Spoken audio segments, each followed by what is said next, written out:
How's it going, everyone? This is Guide to Everything. In today's video, I'll show you on how you can easily reset your Xiaomi Mop Essential.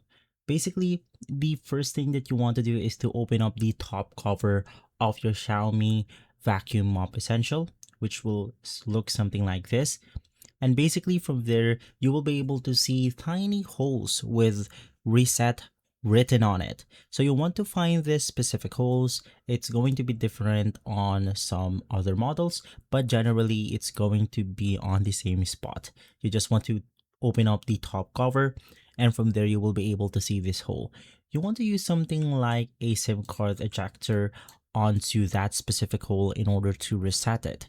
Basically, it works the same thing as a hard reset button on your Android devices, where you insert a tiny objects into this hole, and basically from there you will be able to reset the device that way.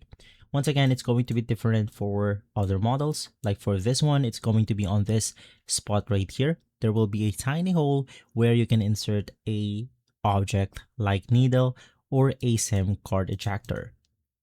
And so, if this video has been helpful, leave a like, subscribe, and follow Guide to Everything for more videos like this. Thanks for watching.